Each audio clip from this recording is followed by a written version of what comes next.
Okay, good afternoon, most venerable monks, respected lecturers and teachers, and dear participants. Did you know a generous heart, kind speech, and a life of service and compassion are the things which renew humanity? Let's have a discussion about that. As you all know, I'm here to present you about role of Buddhist philosophy behind positive mental health. And I am so happy for this great opportunity. When I go to the, before I am going to my topic, I would like to start my presentation.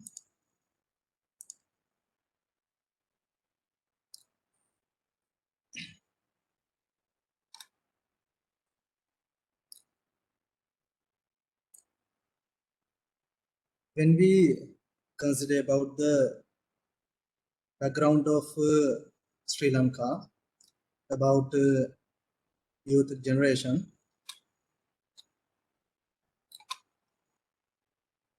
looking at the younger generation today, it seems that more attention is being paid to Buddhism than ever before. They are motivated to study Buddhist philosophy and attitudes. There are many young people who are inspired by the Buddhist meditation centers in our country. And they are busy exploring the reality and understanding of life. In today's world, it's common for people to engage in various forms of misconduct. The spiritual quality of those who enter the society should be developed as a remedy to avoid such personal and social degradation. There is a misconception in society that a person religion life should start after the adolescence. Therefore,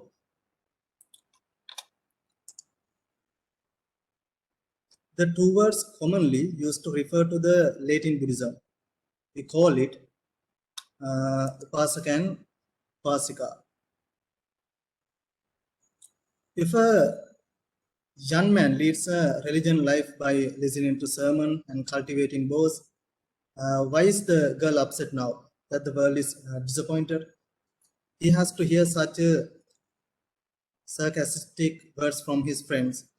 In the temples on holy days, it is mostly the elderly who are seen, adults who spend the rest of their lives relaxing are more like to be religious. Some people think that Buddhism is a religion that applies to people who are close to the hereafter, who have completed all the pleasure of life. It is wrong to think so. Buddhism is a great religion that can be applied to everyday life, that is equally beneficial to all, young and old. When I go to my introduction,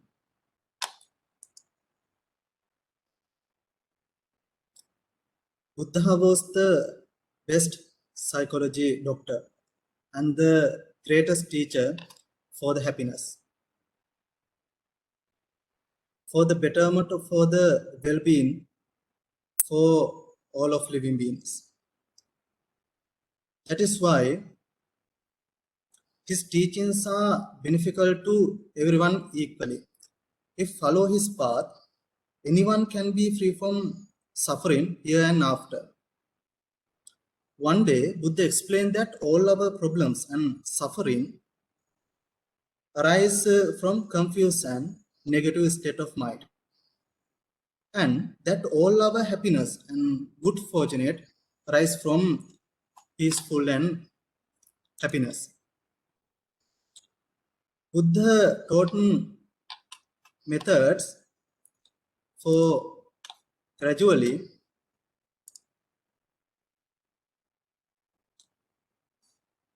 our negative minds such as greed, craving, anger, jealousy, and ignorance and developing our positive minds such as generosity, good conduct, loving kindness, compassion, and wisdom. Through this, we can come to experience lasting peace and happiness. These methods can work for anyone in any country, in any age. Once we have gained experience with them for ourselves, we can pass them on to the others so they too can enjoy the same benefits. Therefore, be positive. Be cultivating all kind of good thoughts, good deeds, and good speeches for the happiness of yourself and others. According to the Buddha's teaching, life is so beautiful when we know how to transform suffering into happiness, and when we know how to overcome worries, difficulties, or problems and stress. The Buddha taught that our mind is the cause for everything. All mental phenomena have mind as their forerunner. They have mind as their chief. Everything is mind-made. If we are able to discipline our mind in correct way, definitely we can have the happiness because we don't do any bad things when we are in correct path.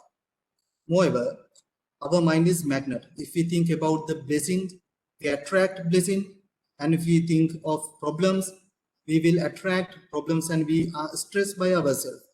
Always cultivate good thoughts and always remain positive and optimistic. We get what we think. So think positive. Life will be automatically positive and filled with peace and happiness. Furthermore, we should understand that we are stressed or we are suffering because we don't discipline our mind. We listen to our mind and mind control us. First of all, we should change this because our worst enemies cannot harm us as much as our bad negative thoughts do. Therefore, try to see good everything. If there are something negative or bad, we should leave and forget it. If there is something positive and good, we should apply it into our life. Also, we should recognize that there are many negative seeds and also many positive seeds in our mind. However, we should avoid watering to negative seeds, and we should identify and water to the positive seeds every day. Then we can experience good results within us here and now. Then when I consider my content, you can see first one is what is mental illness. Second one, cause of mental illness, different kind of mental illness, early signs, suicides, prevention of mental illness. Seventh one, Buddhist perspective on reduce mental illness, conclusion and references.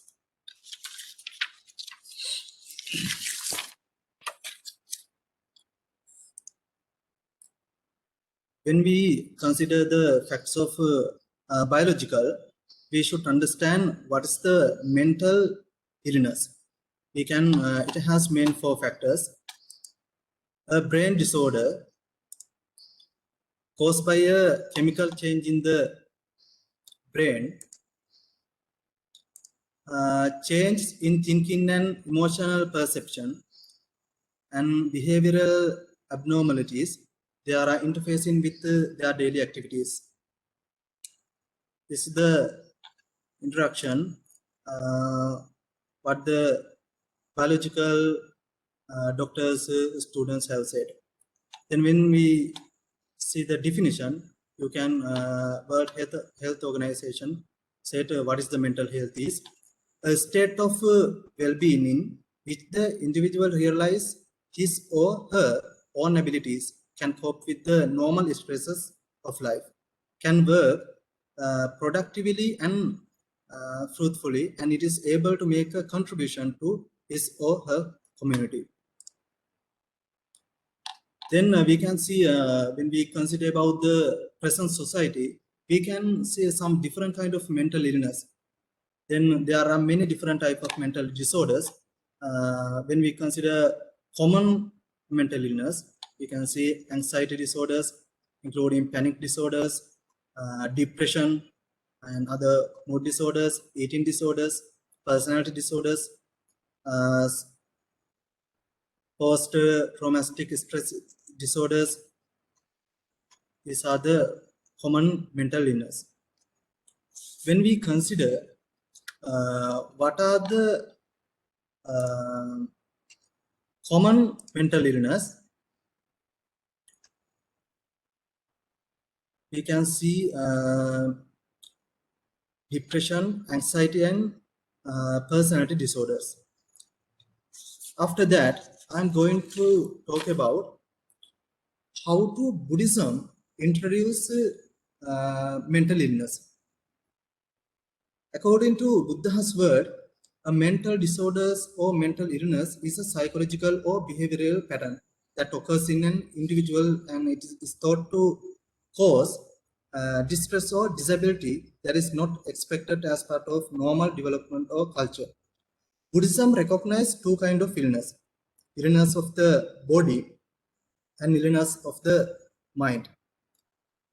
In this regard, the Buddha said, monks, there are to be seen beings who can admit freedom from bodily illness for 1 year, for 2 years, for 3 years, 30, 40, and 50 years, who can admit freedom from bodily illness for even 100 years. But monks, those beings are hard to find it in the world who can admit freedom from mental illness even for one moment, save only those in whom the asava, we call arahat, destroyed. From the above saying of the Buddha, we can say only an arahant has a perfectly healthy mind, as he has destroyed all defilements. Beside an arahant, as world is, we are all mentally sick, but there is of course some dissimilarity between abnormal behavior and mental illness. The word abnormal literally means away from the normal, and mental illness refers to the mentally sick or simply mad. The Pali term for this is the ummatta. PED defines ummattaka as out of one's mind or mad. That means those who are out of mind or mad behave madly.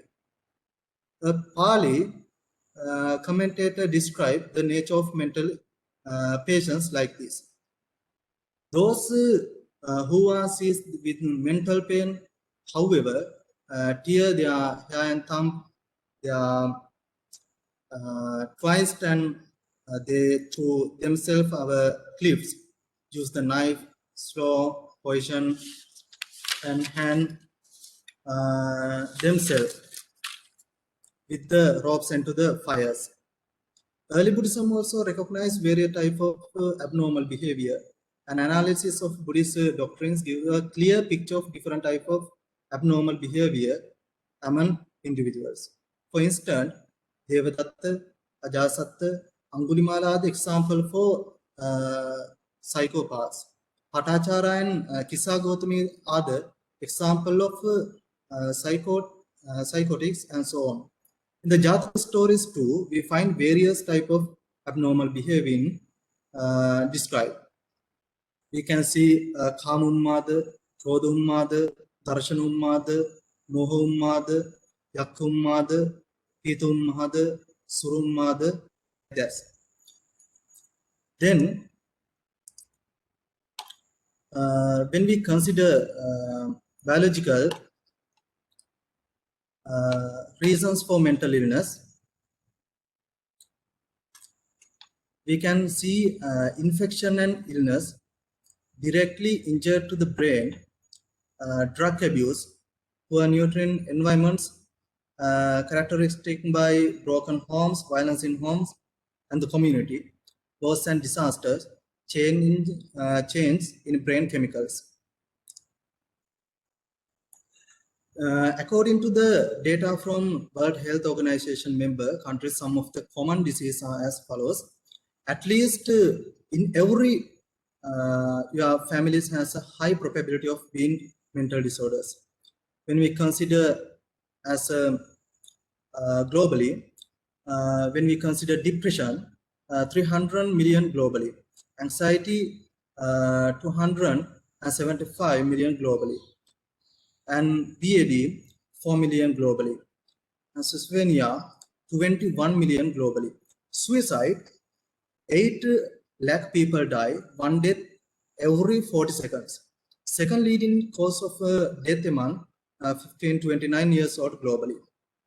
This is the Sri Lankan average suicide in Sri Lanka. When we consider these all facts, we can see suicide is the very huge topic in this presentation, because it is very different and very difficult to get rid of that situation. After that, I consider what are the Buddhist approach to mental health. The Buddha announced the most notable remark: whoever monks tends to be should also tend to the sick.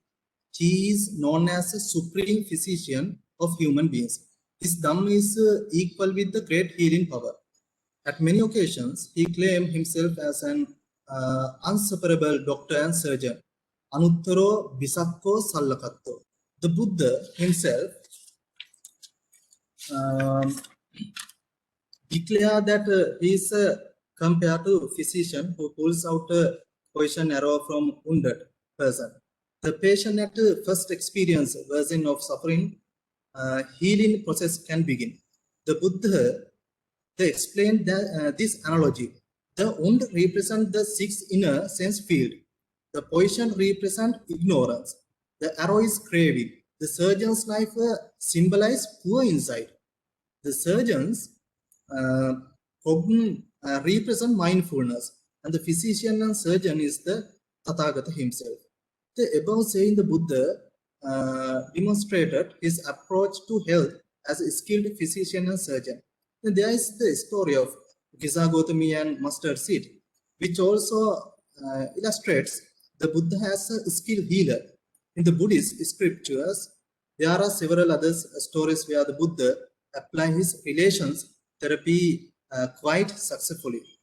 Following the various therapeutic application of the Buddha,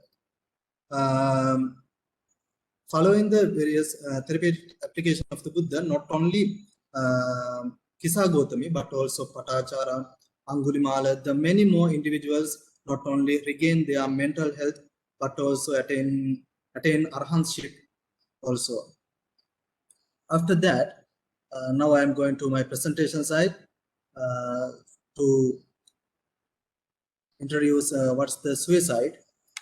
The World Health Organization estimate over 8 lakh people commit suicide each year. Higher stressful life events such as losing someone close, financial loss, trouble with the law, then prolonged stress like this. You can see. After that, we can see mental and behavioral disorders due to the selective substance use, alcohol, tobacco, cannabis, and heroin. Then this slide, I would like to introduce prevention of mental illness. The cause of mental illness, they have been noted to be complex, which there are no obvious and straightforward means to prevent mental illness. Avoiding stressful situation, counseling stress, individuals reducing economic insecurity. These are the facts you can see.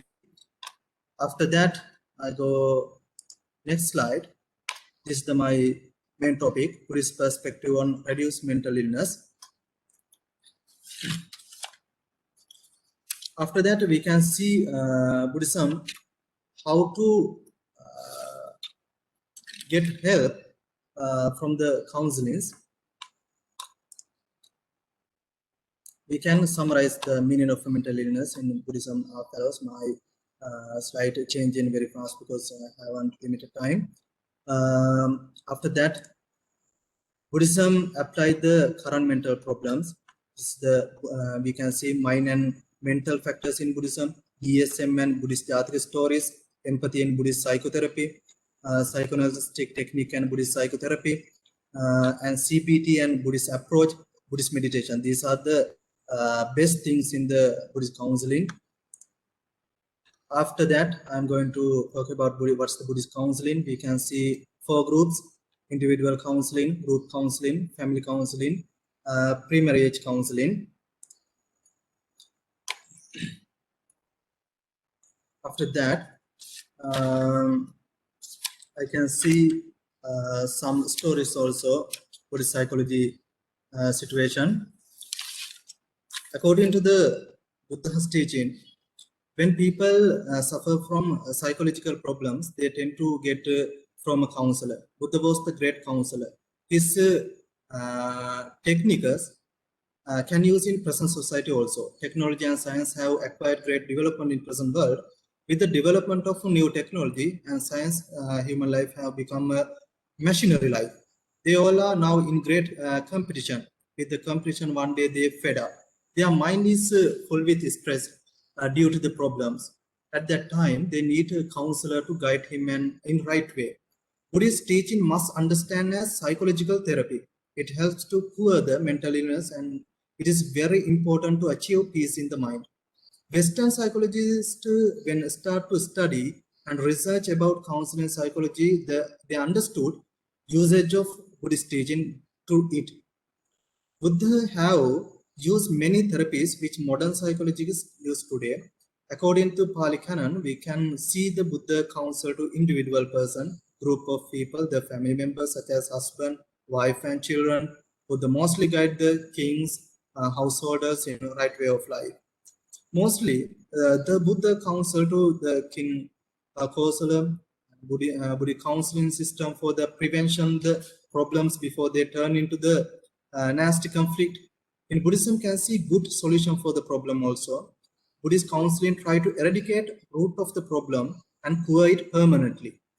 In Buddhist counseling system can advise to others. Because of that, counseling advise to people eradicate negative and weak point of his personality. Then teach can use to live without confront to any conflict in the society. There are many suttas related to the Buddhist counseling and psychotherapy. Buddha mostly use group counseling method. Buddha preach thousands of people. Sometimes he meet a few number of people and discuss about similar problems which the entire person faced. After that, I'm going to conclusion my presentation.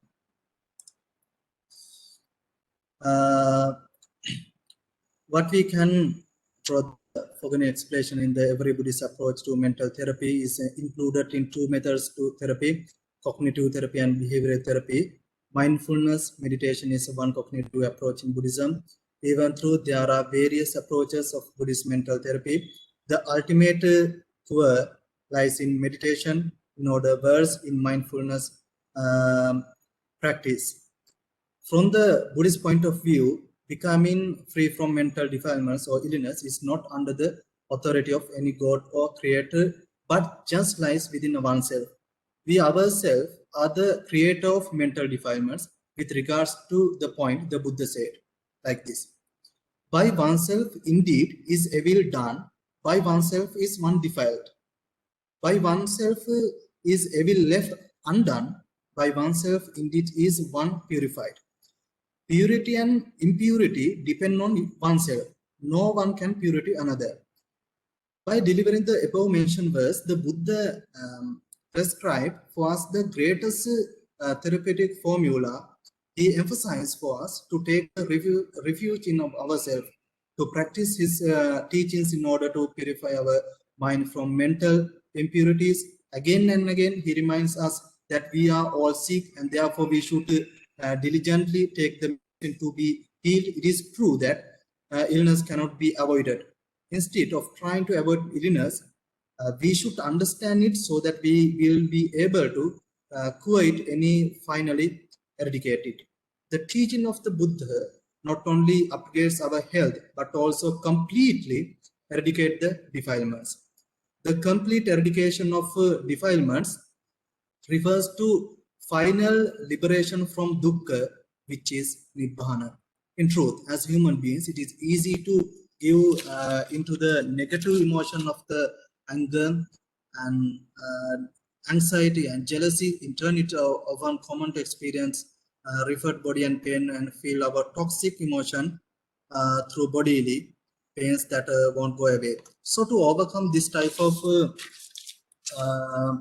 negative situation, it is important to acknowledge that we are experience this emotion, and then we should find ways to remain composed, mentally calm while coping with the difficult situation. Especially practicing meditation can help us remain calm in the face of many pleasure in our life. In addition, we should take time out from the difficult situation. Then we should try to identify our abilities, strengths, and weakness, because our character is formed or feel most during tough time. If we are not tested, we would never know the full strength of our abilities and coping skills, and we would never be aware of just how much inner strength we contain. So once we recognize our capabilities and skills, we know how to react or respond to bad situation, and we will definitely make the best decision to overcome our different time. To experience the best result of this, just we need to calm our mind and need to be patient, mindful, and positive. May all beings have happiness and it causes. May all beings be free from danger and suffering and it causes. May all beings not be separated from sorrowful bliss. May all beings abide in equanimity, free from attachment and anger, share loving kindness and compassion with others. Finally, I would like to wish like this. May the Noble Triple Gems Buddha, Dhamma and Sangha bless you, all other family members, Dhamma friends, and every beings to have good health, peace, ease, comfort, success, and happiness by being free from all sickness, problems, worries, difficulties, and sufferings. I am sharing a lot of merits and metta to all of you. May every heart be filled with the joy, compassion, happiness, and success. May the happiness be set up every corner of the world. Finally, I would like to thanks. I hope that you found this speech informative and that you will consider the adding more bananas into your day-to-day life. Before I finish, I would like to thank everyone who gave me this precious opportunity. And after that, I would like to thank this conference has been prepared by the Rajiv Gandhi National Institute of Youth Generation and Indian Council for Cultural Relations.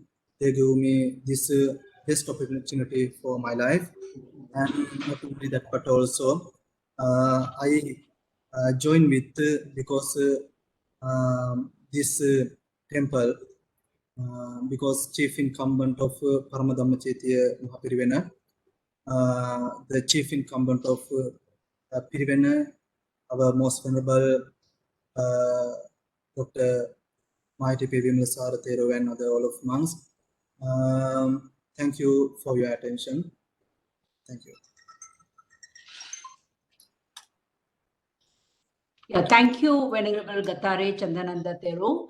The wait was worth it.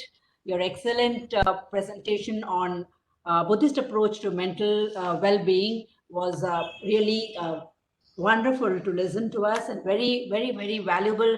I presume to all the participants who are waiting, even even though we have exceeded the time, still waiting and listening to you. So that was really excellent. Thank you very much.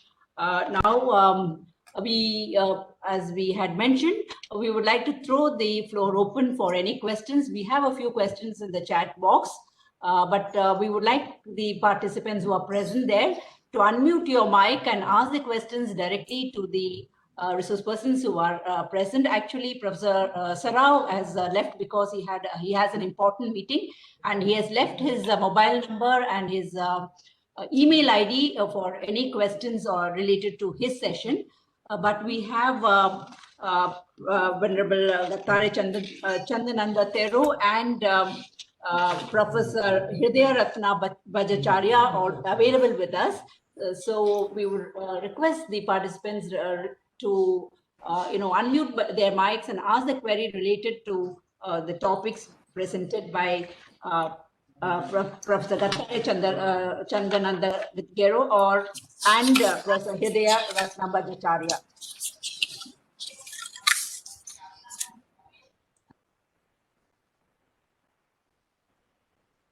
Thank you, ma'am. I'm Ambala near Chandigarh. Is it okay to go ahead, ma'am? Your voice is not audible. Please speak up. Be a little louder. I am Dr. Pawan Kumar Aryan from Haryana, Chandigarh. Hello. Yes, sir. Please go ahead. You're audible now. Yeah, thank you, ma'am. Venerable Gathare has in a very elaborate way explained about the mental illnesses, and I would like to ask one very relevant question, as he has raised very important issues of mental illness. Our humanity is facing times. Sir, one Buddhist writer, his name is Yuval Noah Harari. He is from Jerusalem University. He wrote a book, Sapiens, along with other books. So I'm just so he has he has drawn some conclusions that there would be lot of mental problems coming to humanity in the coming days. So as you have said that Buddhist practices of mental illnesses are very effective. So is there any medicinal aspect also, or it is only therapeutical type of the interventions? Hello. Yeah. Am I think the question was for Venerable Gathare Chandananda Thero. Sir, can you please answer this question of the participant? Yes. He asked from only therapeutic system have in Buddhist psychology. It has some ABS system and counseling system and other has interprets mania and possession disorders and alcohol dependence and depression, sexual dysfunction also have indicated in Buddhism, and we call in Pali that has Kamunmada, Krodunmada, Darshanumada. Not only Buddhist counseling, it has a lot of introducing. I have introduced in 7th chapter in my presentation.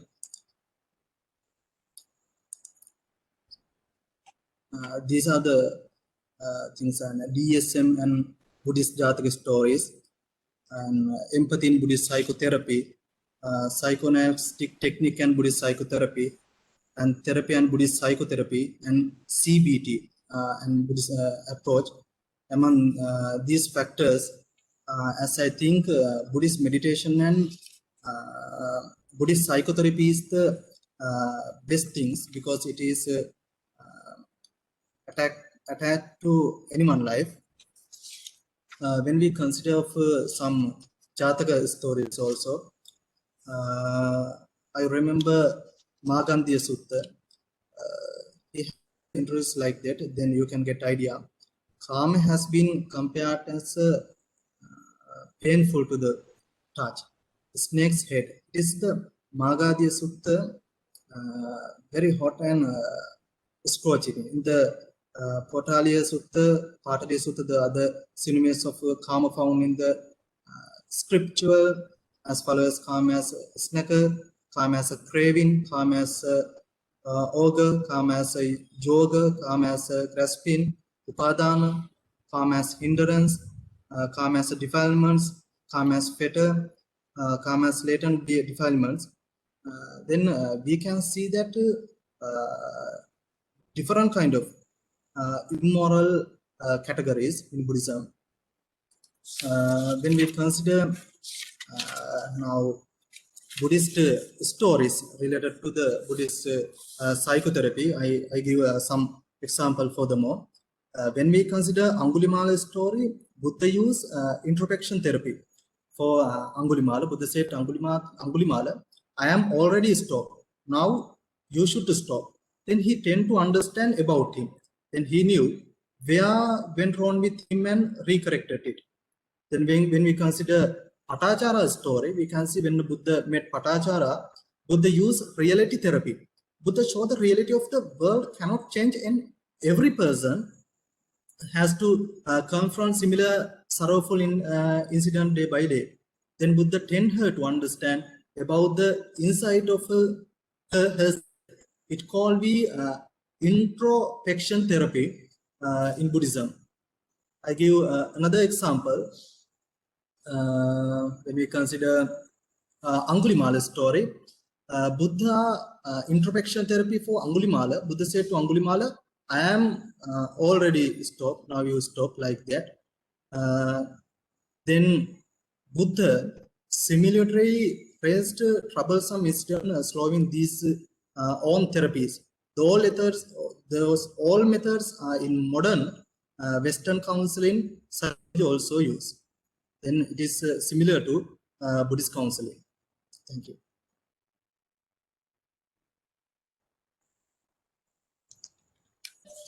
Any more questions from the audience, from the participants?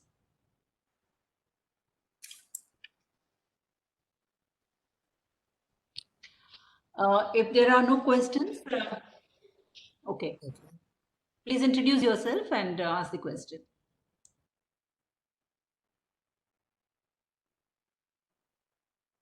Okay. Okay. Okay. Any other question? If not, we will go to all the questions that are there in the chat box and address them only to two of the resource persons who are present. There is a question from Dr. Pavan Kumar. Can I ask, ma'am, there's a question from Dr. Hello. Yes. Yes, please. Ma'am, I would like to ask Gathare ji about. Hello.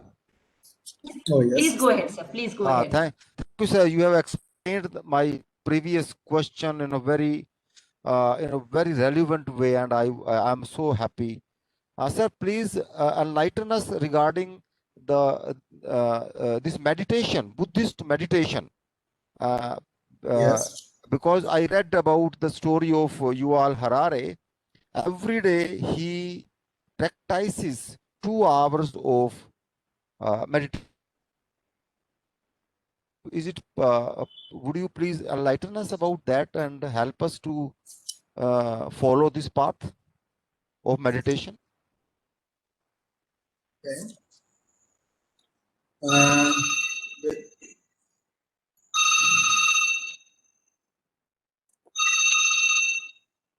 When we consider Buddhist meditation, we can see two categories in Buddhism, and we call it as Samatha Bhavana and Vidarshana Bhavana. We call it Samatha Bhavana is related to not only Buddhism. It has occurred a historical period in India also before the Buddha's time period. After that, Vidarshana Bhavana, it is considered about our reality of our world and reality of our life, we call Vipassana, Vidarshana, Bhavana. After that, I would like to say that when we consider meditation side, we know all that our mind has some defilements, like that furthermore world condition, attaloka dhamma, one's own ignorance, we call avijja, furthermore we called delusions, hatred, desire. These are should be get rid of our mind step by step. Then when we person can at least do meditation at least 5 minutes, because it is can't continue a lot of time period at once. We should practice step by step. Then Buddhist has introduced 6 characters in our whole people in the world. They are related to the 6 categories. We can say like this: Raga character, Dvesha character, Moha character, Saddha character, Buddhi character, Vitaka character. Then when we person start do meditation, when we have as example the person who has a lot of defilements with anger, then Buddha said he should practice like Metta Bhavana, loving kindness, like that. When we has desire character, he should select the Sunya Pradesh, I mean emptiness, empty places. Like that, Buddhism has introduced how to join with meditation. Then we can eradicate and destroy our defilements of our mind step by step. It should be practiced day by day. When we have anger, when we react at once, it will be very dangerous. As example, then we should think when some problem came to our life, we should how to react this problem. Should I get angry or not? Should I punish him or not?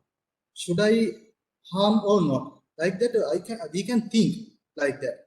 Then, but when we react suddenly at once, then reaction will be very dangerous. Then Buddha said, you must develop our patience in our mind. Like that, we can develop our Buddhist meditation. Thank you.